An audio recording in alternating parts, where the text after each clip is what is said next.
Without further ado, I will let you give sort of a 5-minute introduction. Well, thank you, Ellie. And good morning to those of you in person and to those of you joining us online.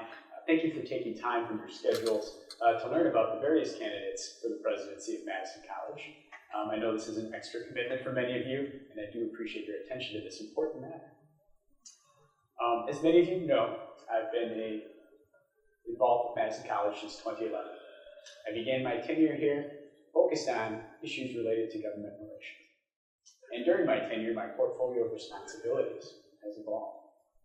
I've had the opportunities to lead our accreditation process, our planning and budget processes, our technology services and institutional research development teams, our communications and marketing efforts, and our grants office.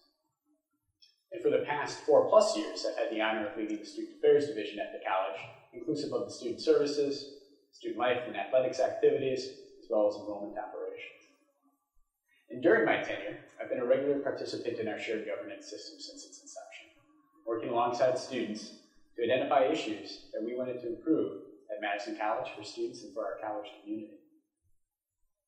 As I shared with colleagues in January, my grandfather was an instructor at Waukesha County Technical College. He taught American government and economics, and he was also a practitioner. He was an elected official of the village of Heartland, my hometown. As a young person, my grandfather would speak to me about our national government and how the U.S. government system compared to other governmental systems around the world. And on Sunday nights, when we gathered for dinner, he would share stories with my mother and her brothers and sisters about the work that he was doing with other elected officials to address issues in the village. This was really exciting and interesting to me to think about people coming together to identify challenges and seek to improve upon them.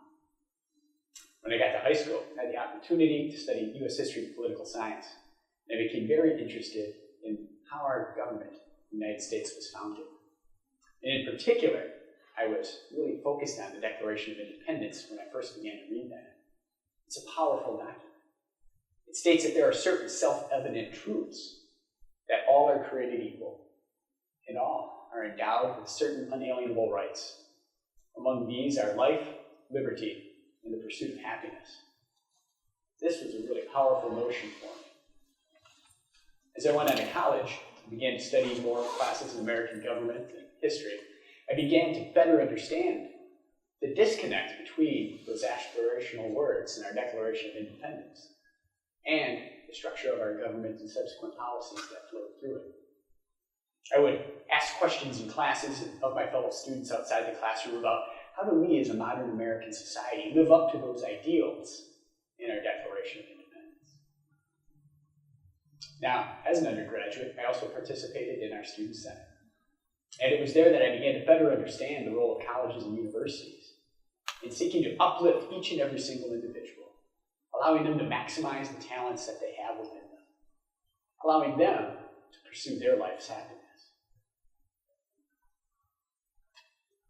As we think about the roles of our faculty and staff and other professionals at the college, each of them are taking an opportunity to improve your lives as students. And as we think about what that work means to those faculty, staff, and other professionals, it's about supporting you, our students, with pursuing your life's happiness. And I feel that as a leader, if we can better understand your experiences with accessing our institution, with succeeding in our institution, that we can make changes to better improve not only college community life for you, but for those students who come after you and you complete your degree and transfer on or go into the workforce.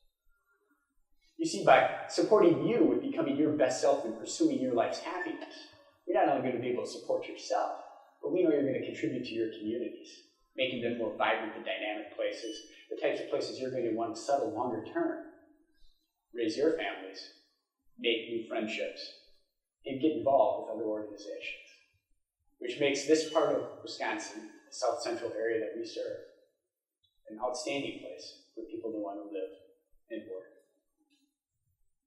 Now, when we think about how does this occur, well, it occurs by creating a sense of belonging so that our faculty and staff can bring forward their best selves into the work and engagements that they have with you in our classrooms and labs, in our service areas, and around the college. Because each one of our employees has the opportunity to impact your life. And when you and your fellow students feel that sense of belonging, you're going to be more actively involved in your academics.